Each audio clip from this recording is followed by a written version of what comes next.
साताऱ्याच्या बदल्यात राष्ट्रवादीला नाशिकची जागा देण्यात आली आहे। साताऱ्यात अखेर उदयनराजे भाजपाचे उमेदवार असतील। नाशिकमध्ये अजित पवारांच्या राष्ट्रवादीचे भुजबळ आणि महायुतीतील 2 जागांचा तिढा सध्या सुटल्याचं समोर येत आहे। भाजप राष्ट्रवादीला फायदा होईल की सेनेला फटका बसेल हा सुद्धा प्रश्न या निमित्तानं उपस्थित केला जातोय।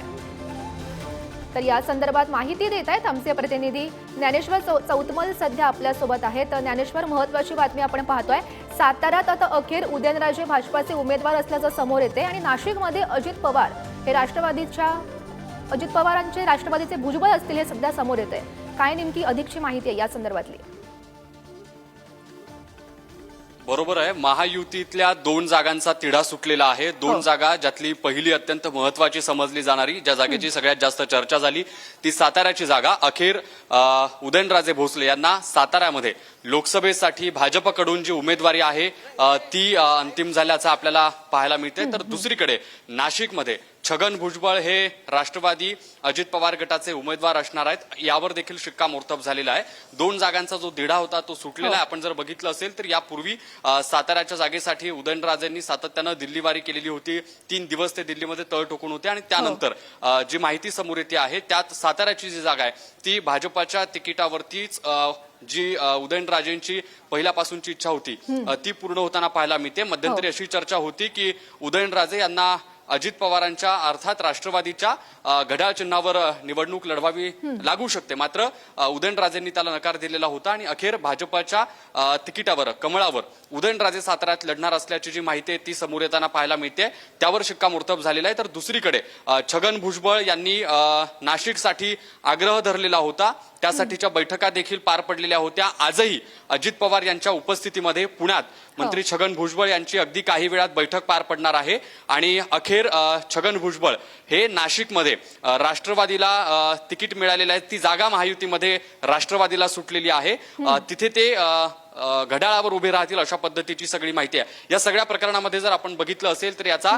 भाजपला फायदा होताना पाहायला मिळतोय, अजित पवारांच्या राष्ट्रवादीला फायदा होताना पाहायला मिळतोय। मात्र कुठेतरी ही सगळी समीकरणं पुढे येत असताना जी शिवसेना आहे त्या शिवसेनेला यात तोटा होताना पाहायला मिळतोय। सगळ्यात महत्वाची जी चर्चा होतीये ती नाशिकच्या जागेची, कारण जो सुप्त संघर्ष सुरू होता सातत्यानं तो अखेर कुठेतरी फळाला आलाय असं म्हणता येईल। ज्या छगन भुजबळांनी नाशिकच्या जागेसाठी सातत्यानं प्रयत्न केलेले होते, अत्यंत शांतपणे त्यांचं या सगळ्या लोकसभेसाठी म्हणून कामही सुरू होतं, त्याच्यासाठीच्या बैठका देखील पार पडलेल्या होत्या आणि आजही मंत्री छगन भुजबळ यांची पुण्यात अजित पवार यांच्या सोबत बैठक पार पडणार आहे। माहिती अशी आहे की सुनील तटकरे देखील या बैठकीला उपस्थित असतील। नक्कीच, तर खरं तर अनेक दिवसांपासून या 2 जागांमध्ये रस्सीखेच सुरू होती आणि अखेर या जागेचा तिढा आता सुटलेला समोर येत आहे। धन्यवाद दिलेल्या या माहितीसाठी।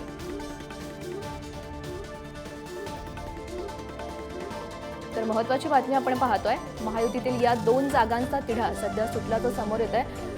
अनेक दिवसांपासून या जागेवरून खरं तर रस्सीखेच सुरू होती आणि अखेर या जागांचा तिढा आज महायुतीमधून सुटलेला समोर येत आहे।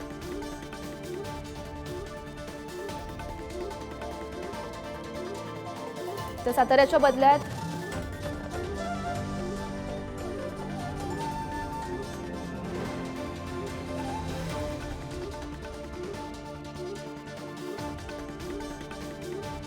तर महत्त्वाची बातमी आपण पाहतोय, साताऱ्यात अखेर उदयनराजे भाजपाचे उमेदवार असतील असं समोर आलंय।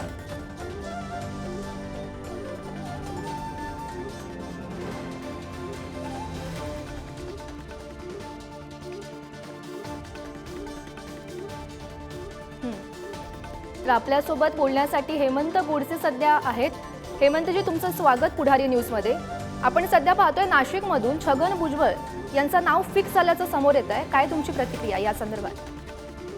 मला असं वाटतं का ही जी जागा आहे ही पारंपरिकरित्या शिवसेनेची आहे आणि म्हणून आम्हाला विश्वास आहे का ही जागा आमचे मुख्य नेते हे आणि मुख्यमंत्री आदरणीय शिंदे साहेब ही जागा शिवसेनेसाठीच सोडून देतील। नक्कीच। हेमंतजी, यानंतरची तुमची नेमकी भूमिका काय असेल, कारण यामध्ये आपण पाहतोय की राष्ट्रवादीकडून या नावाची घोषणा करण्यात आली आहे, तुमची यानंतरची भूमिका काय असेल? मला असं वाटतं का अशी घोषणा आम्ही तर ऐकलेली नाही, परंतु ही जागा शिवसेनेची आहे आणि शिवसैनिकच या ठिकाणी लढणार आहे। नक्कीच हेमंतजी, धन्यवाद दिलेल्या या माहितीसाठी. तर आपल्यासोबत सध्या बोलण्यासाठी नरेंद्र पाटील सुद्धा आहेत, जे सध्या साताऱ्यासाठी इच्छुक असल्याचं समोर येत आहे. नक्कीच राजन यांचं नाव सध्या फिक्स झालंय, काय सांगाल याबाबत? मला आतापर्यंत काही पक्षाकडनं अधिकृतपणे नाव जाहीर झालेलं असं कुठे ऐकावत नाहीये. मी कालही आदरणीय चंद्रकांत दादा यांची भेट घेतली. फडणवीस साहेबांना या विषयावरती भेटण्याचा मी प्रयत्न केला, पण कालही सुधीर भाऊंचा पण फॉर्म भरत होते आणि आज गडकरी साहेबांचा फॉर्म भरण्यासाठी ते नागपूरमध्ये आहेत. नक्कीच पक्ष जो निर्णय घेईल तो अंतिम राहील, खास करून माझे नेते देवेंद्र फडणवीस साहेब. पण अजून काहीतरी अधिकृतपणे तो निर्णय जाहीर झालेला नाहीये. नक्कीच हो. नक्कीच धन्यवाद दिलेल्या या माहितीसाठी. तर आपल्यासोबत सध्या बोलण्यासाठी इनपुट एडिटर विठोबा सावंत आहेत, जे तुम्हाला थेट प्रश्न विचारतील.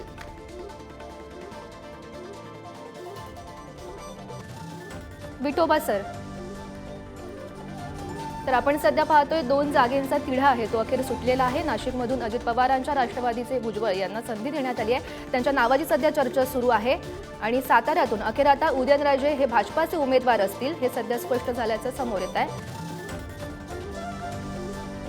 खरं तर अनेक दिवसांपासून या जागेसंदर्भात रस्सीखेच सुरू होती, अनेक नावांची चर्चा समोर येत होती आणि त्यामध्ये अखेर या 2 जागेंचा जो तिढा आहे तो सुटल्याचं समोर येत आहे.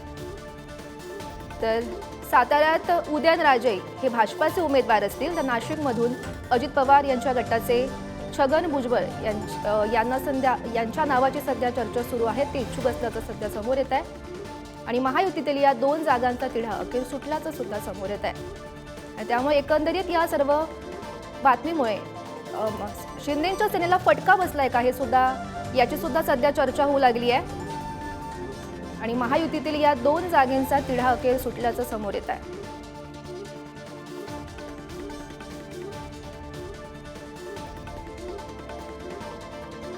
तर या 2 जागेंसाठी अनेक दिवसांपासून रस्सीखेच सुरू होती, अनेक नावांची चर्चा सुरू होती आणि अखेर या नावांचा जो जागेचा तिढा आहे तो अखेर सुटल्याचं समोर येत आहे.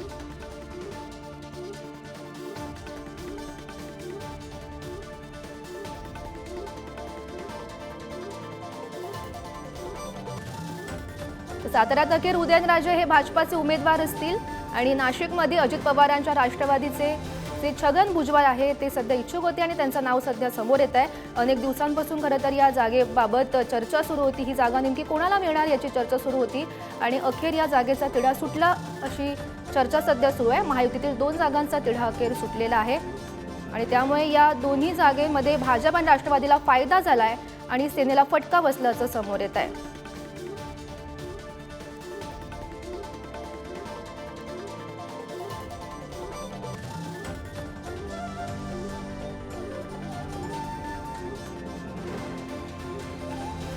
तर याविषयी बोलण्यासाठी आपल्यासोबत भाजपाचे नेते नरेंद्र पाटील आहेत आणि त्यांच्याशी संवाद साधणार आहेत आमचे input editor Vithoba sir. Narendraji, साताऱ्यात उदयनराजे यांना उमेदवारी निश्चित झाल्याचं कळत आहे. त्या बदल्यात अर्थातच राष्ट्रवादीला छगन भुजबळ यांच्यासाठी नाशिकचा मतदारसंघ सोडला जाणार आहे. काय आहे तुमची प्रतिक्रिया? पहिलं तर अधिकृतपणे केंद्रीय नेतृत्व किंवा राज्याच्या नेतृत्वांनी साताऱ्याच्या जागेबद्दलचं कुठे स्पष्ट वक्तव्य केलेलं नाहीये. परंतु अपेक्षित आहे की पहिली ती साताऱ्याची जागा भारतीय जनता पक्षाच्या कमळ या चिन्हावरती सुटावी असं माझं व्यक्तिशः मत आहे. राहिला मुद्दा उमेदवाराचा, तर उमेदवाराची अधिकृतपणे घोषणा पक्षातून केलेली नाहीये. त्याच्यामुळे मीही वाट बघतोय की पक्षातले नेते आदरणीय देवेंद्र फडणवीस साहेब हे अधिकृतपणे जाहीर करतील आणि एकदा जाहीर ज्याचं नाव होईल त्याचं नाव ज्याचं जाहीर होईल त्याचं आम्ही काम करणारच आहोत, त्याच्यामध्ये काय वाटत नाही. नरेंद्रजी, साताऱ्याची जागा ही तसं बघितलं तर पहिल्यापासून राष्ट्रवादीकडे राहिलेली आहे. म्हणजे कितीही काही लाटा आल्या तरी राष्ट्रवादीने हा मतदारसंघ आजपर्यंत कधीही गमावला नाही. एक बारामती आणि दुसरी सातारा. अशा वेळी भाजपसाठी ही जागा मिळणं किती महत्वाचं आहे? खरं म्हणजे मागच्या 2019च्या निवडणुकीच्या नंतर सातारा जिल्ह्यामध्ये खूप चांगल्या पद्धतीने भारतीय जनता पक्ष वाढताना आपण पाहिलेला आहे. मग तो ग्रामपंचायत असो किंवा मग कालांतराने संघटनात्मक काम. म्हणून आता सातारा जिल्ह्यामध्ये जरी राष्ट्रवादीचं वर्चस्व असलं तरी आता हे वर्चस्व काही प्रमाणामध्ये कमी झालेलं असून भारतीय जनता पक्षाचं वर्चस्व वाढलेलं आहे. जरी त्या ठिकाणी एकच भारतीय जनता पक्षाचा आमदार जरी असला तरी तळागाळामधील असणाऱ्या भारतीय जनता पक्षाचा कार्यकर्ता गावातल्या वाडीपर्यंत पोहोचलेला आहे. मग केंद्रातील असणाऱ्या वेगळ्या योजना असो किंवा राज्यातल्या योजना असो, पण भारतीय जनता पक्ष सातारामध्ये 100% वाढलाय ही वस्तुस्थिती आहे. दुसरी गोष्ट अशी आहे की एकीकडे साताऱ्यात उदयनराजेंसाठी हा मतदारसंघ भाजपला मिळेल, तर नाशिकचा जो मतदारसंघ आहे तो भुजबळांसाठी सोडला जाईल. तर हे समीकरण तुम्हाला कसं फायद्याचं ठरेल असं वाटतंय? मला नाशिकचं एवढं सांगता येणार नाही, कारण हेमंत गोडसे ही गेल्या कित्येक मला वाटतं 2 टर्मचे ते खासदार आहेत. एक प्रामाणिकपणे सामान्य कार्यकर्ता आहे, त्याच्यावरती असं काय अन्याय होईल असं मला वाटत नाही. परंतु सातारमध्ये राष्ट्रवादीचे जे आमचे 7 तालुका जो मतदारसंघ आहे, कारण 2 तालुका आमचे माडा मतदारसंघ जातात सातारा जिल्ह्यातले, त्याच्यामुळे जे 7 तालुके आहेत जे आमच्या मतदारसंघात आहेत त्याच्यामध्ये बऱ्यापैकी बीजेपीची कामं तर वाढलीच आहेत आणि राष्ट्रवादीचा एकच आमदार आहे. त्याच्यामुळे जर राष्ट्रवादीने मोठेपणा धरून जरी त्यांनी बीजेपीला सीट सोडली तर त्यांचं स्वागतच करणं गरजेचं आहे. परंतु सातारामध्ये बीजेपीचं वर्चस्व आता वाढलेलं आहे, ते कोणी नाकारू शकत नाही. हे बरोबर आहे नरेंद्रजी, पण भाजप आणि राष्ट्रवादी यांच्यात नाशिक आणि साताऱ्यासाठी जरी अंडरस्टँडिंग समजा झालं तरी त्याचा फटका मात्र शिंदेंना बसतोय, कारण शिंदेचे सिटिंग खासदार आहेत नाशिकमध्ये. अशा वेळी त्यांना दुसरं काही दिलं जाईल का, किंवा त्यांच्यासाठी मात्र हा घाटाचा सौदा ठरेल का? नाही, असं नाहीये. जर तुम्ही पाहिलं गेल्या काही वर्षापासून सातत्याने एकनाथजी शिंदे साहेब मुख्यमंत्री, अजितदादा पवार साहेब उपमुख्यमंत्री किंवा स्वतः देवेंद्र फडणवीस साहेब हे सातत्याने वेगवेगळ्या भाषणामध्ये व्यासपीठावरती बोलत आलेले आहेत की आम्हाला देशामध्ये 400 पारचं खासदार आम्हाला निवडून द्यायचे आदरणीय पंतप्रधान मोदी साहेबांच्या नेतृत्वाखाली. मग जर एखाद्या पक्षामध्ये जर एखादा खासदार कमी जास्त जरी झाला तर त्याला कुठेतरी नंतर भरपाई किंवा त्यांना न्याय मिळेल असं मला पूर्णपणे खात्रीचं आहे. म्हणजे जर एकनाथ शिंदे साहेबांची एखादी सीट कमी होत असेल तर डेफिनेटली भारतीय जनता पक्ष कुठेतरी कॉम्पेन्सेट करेल. जर त्या ठिकाणी राष्ट्रवादी काँग्रेस अजितदादा पवारच्या गटातली एखादी सीट कमी होत असेल तर नक्कीच कुठेतरी भारतीय जनता पक्ष त्यांना कुठेतरी वेगळ्या प्रकारे काहीतरी कॉम्पेन्सेट डेफिनेटली करेल. दुसरं असं आहे पाटील साहेब की एकीकडे माढ्यामध्ये फार नाराजी दिसते आहे. रामराजे निंबाळकरांसारखे वरिष्ठ ज्येष्ठ नेते उमेदवाराविरोधात उभे आहेत किंवा बोलता आहेत. अशा वेळी सातारा जर भाजप लढवणार असेल तर ही नाराजी राष्ट्रवादीच्या कार्यकर्त्यांमध्ये वाढणार नाही का? याबद्दल काय सांगाल तुम्ही? बघा, माढ्याची परिस्थिती आणि साताऱ्याची परिस्थिती वेगवेगळी आहे. साताऱ्यामधली परिस्थिती वेगळी. माढ्यामध्ये रणजित निंबाळकर साहेबांनी खूप चांगल्या पद्धतीने काम केलं आणि भारतीय जनता पक्षाने पहिल्या यादीमध्ये साताऱ्याची माढा मतदारसंघाची तिकीट जाहीर केलेली आहे.